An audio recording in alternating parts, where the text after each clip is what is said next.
Sebagai orang Kristen Injili, gue ini bersyukur karena ajaran gue ini adalah ajaran yang paling benar. Eits, jangan main-main. Kristen boleh banyak, tapi yang benar cuma satu. Yang lain sesat. Ajaran yang benar lah yang membuat seorang masuk surga. Dan sebagai orang Injili, gue bersyukur karena ada jaminan kekal buat gue.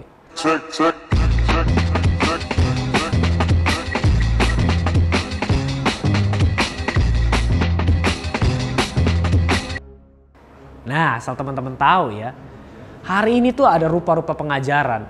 Meskipun mereka mengklaim dirinya sebagai Kristen, tapi mereka ini terpengaruh sama ajaran yang tidak alkitabiah. Nih, contohnya yang pertama, jelas-jelas di Alkitab melarang untuk membuat patung dan sujud menyembahnya. Tapi ada loh orang Kristen yang masih membuat patung dan berdoa kepadanya. Haha, sesat kan? Nah, coba lihat lagi nih. Jelas-jelas di Alkitab melarang kita untuk mengandalkan sesuatu selain Tuhan saja. Ini malah ada orang Kristen yang pakai benda atau cairan tertentu untuk menyembuhkan atau melindungi dirinya. Coba lihat. Nah, ada lagi nih. Jelas di Alkitab meminta kita untuk beribadah secara teratur. Ini ada loh orang Kristen yang ibadahnya semrawut dengan gaya ibadah ala diskotik sembari nangis-nangis segala. Gua heran deh, kok jadi Kristen bisa ya enggak alkitabiah? Bisa enggak Injili? Bahkan Paulus dalam surat Galatia menegur mereka dengan keras dengan sebutan bodoh. Kenapa bodoh? Karena mereka lekas berbalik dari berita Injil yang diberitakan oleh Paulus. Injil itu ya Injil yang alkitabiah, yang sesuai Alkitab. Nah ini nih mereka yang gue sebutin tadi dikasih tahu malah ngeyel. Gue ya sebagai Kristen yang paling benar, gue bersyukur banget karena gue ada di gereja yang paling benar juga. Ya lo tau lah sama tahu gereja gue apa.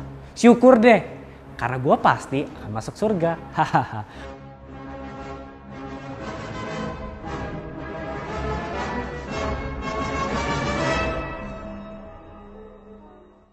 Nih teman-teman, karena Alkitab dengan jelas menyebutkan kalau keselamatan itu didapat hanya karena melalui iman kepada Yesus. Efesus 2 ayat 8 menyebut bahwa bukan oleh karena perbuatan baik kita, melainkan hanya oleh karena iman. Sehingga ya jadi seharusnya seseorang itu diselamatkan oleh karena iman ya. Bukan karena ada di aliran gereja tertentu atau ya gitu deh. Iya ya, seseorang diselamatkan karena mengasihi Yesus. Bukan karena aliran teologinya beda sama yang gue anut. Jadi gimana ya? Terkadang kita dengan mudah sekali menghakimi orang yang berbeda pandangan teologisnya dengan kita. Sebenarnya, semua aliran teologis bisa saja menyebut dirinya paling alkitabiah, bukan? Tapi pertanyaannya teman-teman, apakah berhak menyebut diri sebagai satu-satunya yang paling benar dan yang lain auto neraka? Teman-teman, kita menyebut yang lain sebagai sesat tanpa benar-benar memahami pada kriteria manakah ajaran itu bisa disebutkan sesat. Ada setidaknya 3 kriteria yang menjadi ajaran dasar iman Kristen. Yang pertama, Alkitab adalah firman Tuhan, sehingga implikasinya adalah segala ajaran dan praksis Kristen harus berdasar pada Alkitab. Jadi, kalau ada ajaran yang lain yang keluar dari Alkitab atau mengurangi atau bahkan menambahkan sesuatu pada Alkitab, jelas itu sesat ya teman-teman. Kedua, Tuhan dalam ajaran Kristen adalah Allah Tritunggal, yaitu Bapa, Putra, dan Roh Kudus. Jika ada ajaran lain yang menyangkal ketiganya, maka tentu ajaran tersebut dapat dikategorikan sebagai sesat. Dan yang ketiga teman-teman, Yesus adalah Tuhan dan Juru Selamat.